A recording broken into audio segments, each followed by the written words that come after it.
Hello, my name is Allie, I'm 27 years old, and I read 54 books so far this year, and I realized that it's already June, meaning we are halfway through the year. What is time?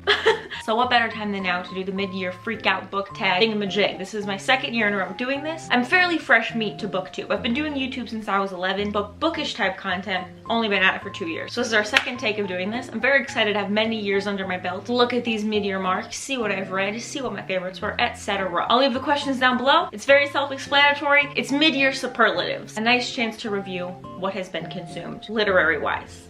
Let's do it. The first question is, what is the best book that you've read in 2022 so far? This is my favorite shelf, and there are 3 books that are new additions from this year, and they are The Little Prince by Antoine de Saint-Exupéry. Obviously, I don't speak French. This is a French classic about a little prince who goes to different planets, visits a bunch of different people and animals, etc., and kind of comes to the conclusion that mankind sure does like to make silly little problems for itself, which is extremely relatable, to me at least. I thought it was really sweetly written. I thought there were some great metaphors in here, some really great life lessons that you can pocket, and definitely a book that I'd want to reread in years to come. Baby's first classic to ever make it on a favorite shelf. Basically, Baby's first classic that she's ever enjoyed, period. Aside from reading The Jungle in 2011, I've yet to enjoy a classic. So, oh, that's a lie. The Giver is a classic. She's well read. She's big brained. And then speaking of big brained, the other 2 are non-fiction. Reading Sweetgrass, Indigenous Wisdom, Scientific Knowledge, and the Teaching of Plants by Robin Wall Kimmerer. This is exactly what it sounds like. It's a non-fiction that ties together what the modern world has arbitrarily deemed as unimportant as far as nature is concerned, and effortlessly weaves in Indigenous wisdom, Indigenous folklore, with straight plant facts. This was great. Look at how many little tabs there are in this guy. This is the kind of book that really made me slow down, take my time. I almost cried over an essay about strawberries. It is so well done. It is so good. And Robin Wall Kimmerer also has a book about moss that I need to get my hands on and devour as soon as I possibly can, because love how Kimmerer writes so much. I'm so glad we read this in the Pocket Pages book club because it needs to be shared. So many people need to read this. It's so good. And then the third favorite book this year I just read last month, and it is Cast: The Origins of Our Discontents by Isabel Wilkerson. I know that we talked about this just last month, but holy smokes, Isabel Wilkerson is a Pulitzer Prize winner for a reason. Within this one, Isabel defines and illustrates the invisible and ever-present hierarchy that exists in the United States. She shows us that what once was history is still alive and well today, and she calls a spade, and calling it a caste system. Her writing is so damn good. And even though it's a nonfiction, I think it's extremely accessible to all readers. There's a lot of great similes and metaphors that takes rather complex or profound concepts and makes them extremely easy to understand. For example, she compares America to an old house. When you live in an old house, you may not want to go into the basement after a storm to see what the rains have wrought. Choose not to look, however, at your own peril. The owner of an old house knows that whatever you are ignoring will never go away. Whatever is lurking will fester, whether you choose to look or not. Ignorance is no protection from the consequences of inaction. Whatever you are wishing away will gnaw at you until you gather the courage to face what you would rather not see. Many people will rightly say, I had nothing to do with how this all started. I have nothing to do with the sins of the past. My ancestors never attacked indigenous people, never owned slaves. And yes, not one of us was here when this house was built. Our immediate ancestors may not have had anything to do with it, but here we are, the current occupants of a property with stress cracks and bowed walls and fissures built into the foundation. We are the heirs to whatever is right or wrong with it. We did not erect the uneven pillars or joists, but they are ours to deal with now, and any further deterioration is, in fact, in our hands.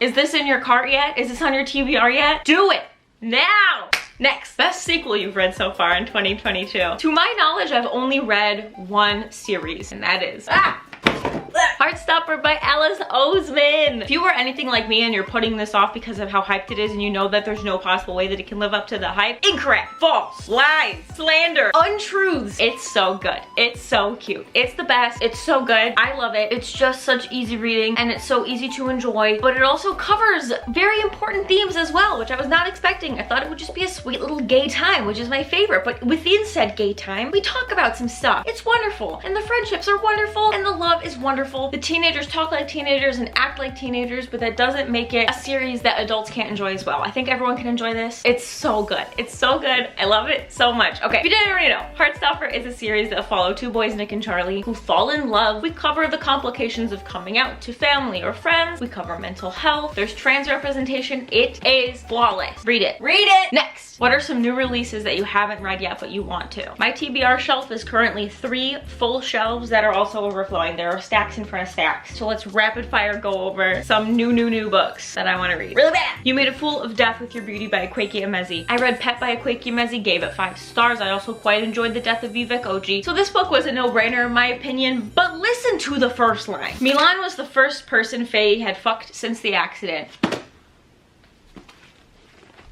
Yes! The Lesbiana's Guide to Catholic School by Sonora Reyes. Would you look at this cover? Is this allowed? The back of the book says that this book is the recovering Catholic school student's road to healing. Who has religious trauma?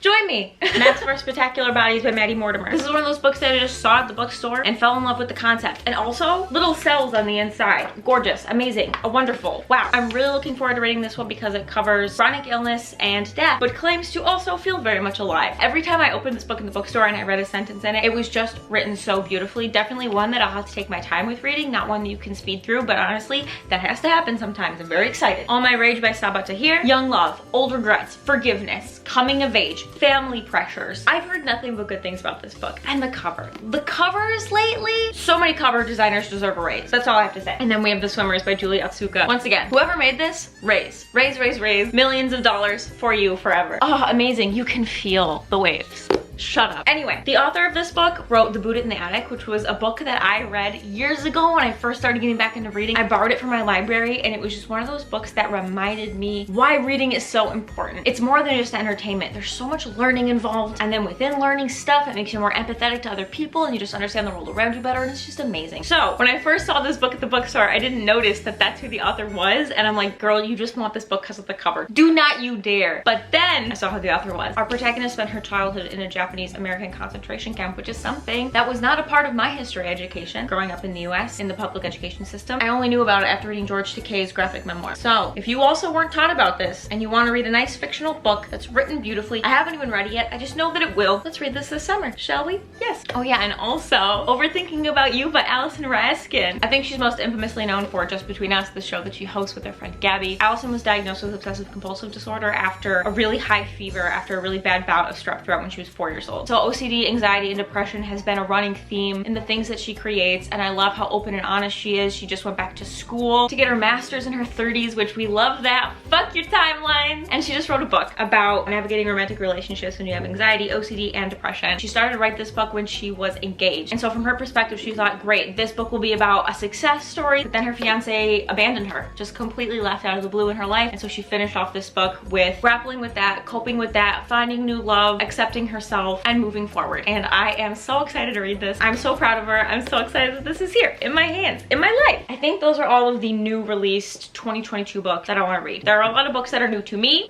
that I'm very excited to read, but that's what I have so far. Next, most anticipated release for the second half of 2022. To my knowledge, there's only one more release this year that I'm looking forward to, and that is the sequel to Middle Game by Shona McGuire. I hear that it is nothing like Middle Game. We're not following the same characters. It's in the same universe, but it's completely different. So I'm not over the moon about it, but I know that there has to be other releases that I care about. So I would love to hear what books you're looking forward to, because I know that we have very similar tastes. I feel like I'm out of the loop. I was really in tune with what was coming out the first 6 months. Don't know what's happening in the next. Don't know her. Speaking of anticipation, next, biggest disappointment. Oh boy. My 2 most anticipated books of 2022 was Hanya Yanagihara's new book, because Little Life is on my favorite shelf, and also Nina LaCour's new book, because Watch Over Me is on my favorite shelf. And somehow, both of these books were some of the only books that I've DNF'd this year. What happened? Yerba Buena by Nina LaCour. I might just need to give another chance. Perhaps I was overwhelmed in life. Perhaps my mood was clouding my experience with it, because I know a lot of people really love this one. So this one, I might give another shot. Maybe. To Paradise,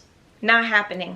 Next, biggest surprise so far. Okay, one of them was The 5 Wounds by Kirsten Valdez Quaid. I knew this one would be good, but I was not expecting it to flow so effortlessly. And even though I knew that it was beautifully written, I was still shocked by how beautifully written it was. This is a character study that shows a father who's grappling with alcoholism, Amadeo, his teenage daughter who he hasn't seen in years that shows up pregnant on his door, and his mother, Yolanda, who faces a new life-threatening diagnosis and is kind of keeping that a secret from her family. It's all characters, there's no plot, and yet still somehow it was a page turner. I cared about everyone in this book so much. This is the kind of book that could have been 1,000 pages and I would have eaten that shit up with no hesitation. hesitation. I'm so excited to see whatever Quaid publishes next in the future. I will be pre-ordering it. Do not hesitate on this one. Oh my god. I think this is my favorite character study of all time. Could not recommend it enough. But what really shocked me to my core was Baby's first 5-star romance novel. Dating Dr. Dill by Nisha Sharma. Oh my god. Such a complete story. Such believable characters. They have friends, they have family, they have jobs, they have lives, and they have each other.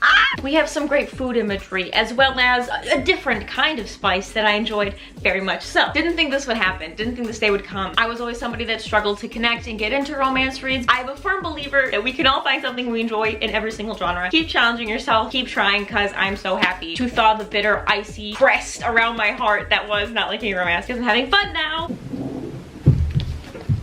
My upstairs neighbor is roller skating. I would know that sound anywhere.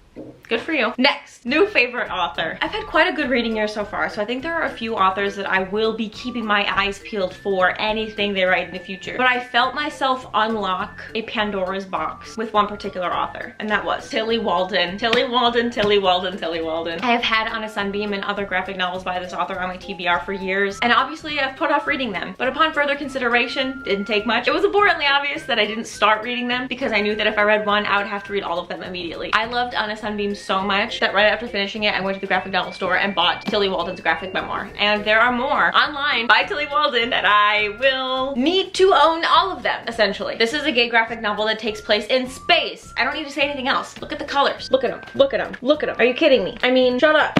So good. But also, I have a hunch that Sheila Heti may also be a new favorite author. Pure Color by Heti was so strange. It gave me Pew by Catherine Lacey vibe. Both of them got 5 stars. I loved them so much. This book, much like Pew, just scratched a particular part of my brain that no other books have. And whatever it is, this unnamed experience that lived within the pages of this book is extremely hard to find anywhere else, in my opinion. I couldn't explain it to you. I just woke up the next day after finishing it, wanting to read more of it, wanting more of this voice, wanting more scratching in that place, and I immediately bought Motherhood by Sheila Heti. So those are 2 authors that I loved so much that the nanosecond I finished the last page, I was buying more of their work. So it's been a good year. It's just been a really good year. Next, newest fictional crush. Have you heard of LGBTQ+?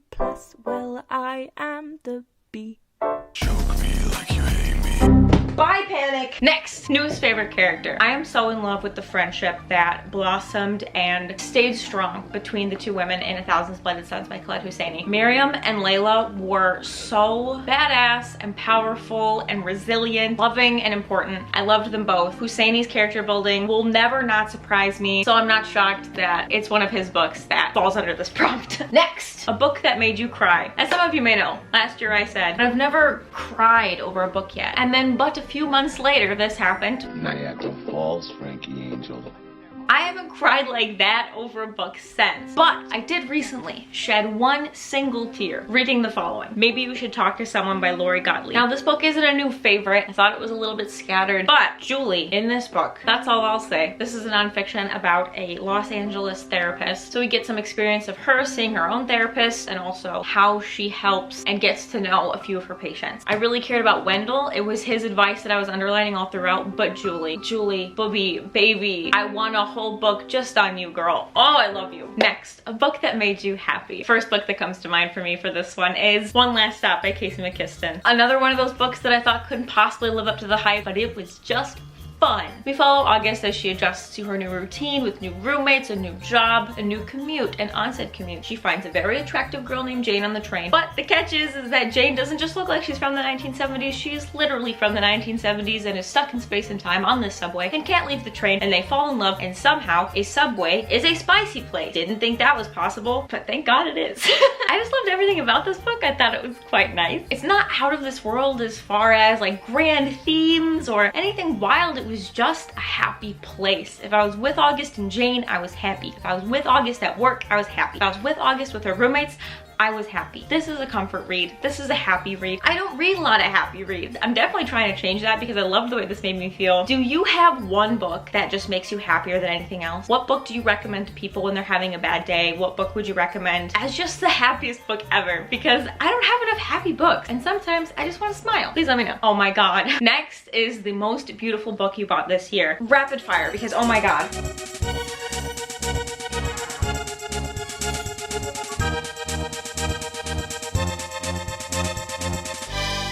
And And that's just some of them. Like I said, Zeus bless cover artist. Next, books that I need to read by the end of the year. Where do I even begin with this? Hood Feminism, Notes from the Women That a Movement Forgot by Mickey Kendall. I have no idea how I haven't read this book yet. It's a nonfiction intersectional feminist book that critiques white feminism, which is the feminism that made me think that I wasn't a feminist, but that's just not how feminism should be. So, have to read this one, have to read this one. I really want to read The Year of Magical Thinking by Joan Didion because I haven't read anything by Joan Didion yet, and I feel like that needs to change. If you have a favorite Joan Didion, would love to know, because I have a feeling that this will open a floodgate as well. I am so excited to read 7 Days in June by Tia Williams. This is a romance that I've heard nothing but wonderful things about. Apparently it literally takes place across 7 days in June. So if I don't read this book this month, straight to jail.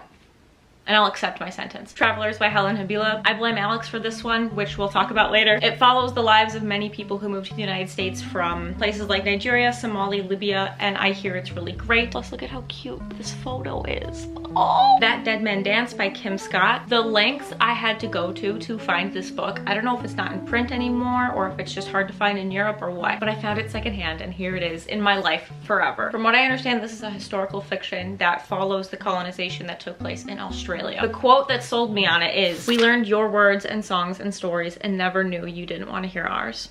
Sold immediately. Yes, now. I also want to read Elif Shafak's The Island of Missing Trees. This is about two friends who are from different communities and are forbidden to be friends. And so they meet in secret, and apparently it's told from the perspective of the tree sometimes, or the whole time or something. And I've heard some complaints about this, but honestly that piques my interest so much.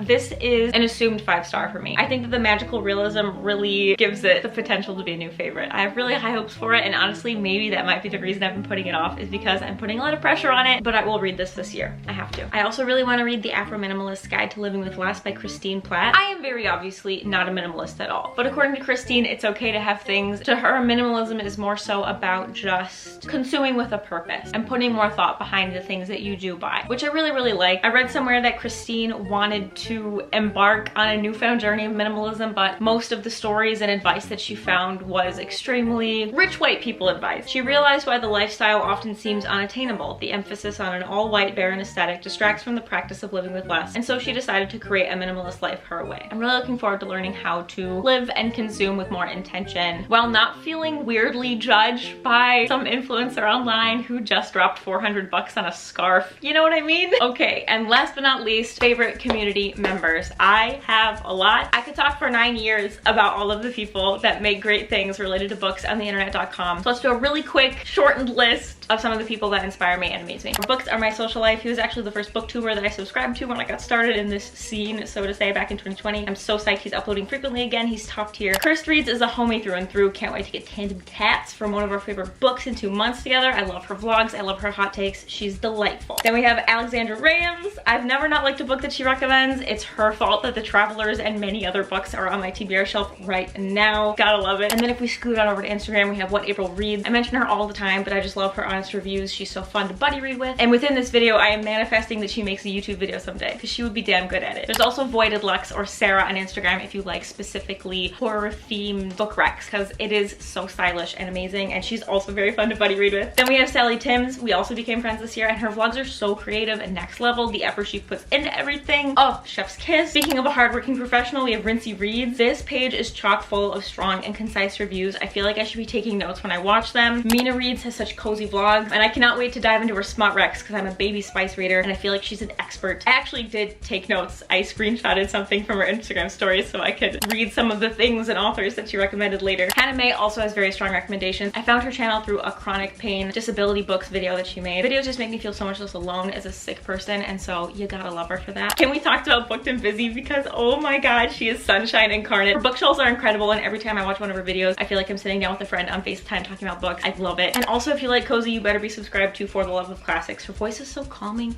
and her b-roll is so soothing, and her videos are just so therapeutic. Speaking of cozy, Cozy Rosie Reads has some low-key relaxing reading vlogs, and the channel is just so aptly named. There's no false advertising here. And last but not least, Throne of Pages. Y'all, if you like the video game elements of my videos, you will love Isabella's videos. Her editing is top tier. I have no idea how she does it. She amazes me every time. Everyone will be linked down below because this video is over. Go send all of them some love. Subscribe to each person or I'll know. And just like that, the first half of 2022 is curtains. That's what I've read. That's what I want to read. That was me showing off some books because I'm just really excited about how pretty some of them are. Thank you for joining me today. I hope you're happy. And as always, thank you for clicking, thank you for caring, and thank you for being nice. You better check out everybody. Bye!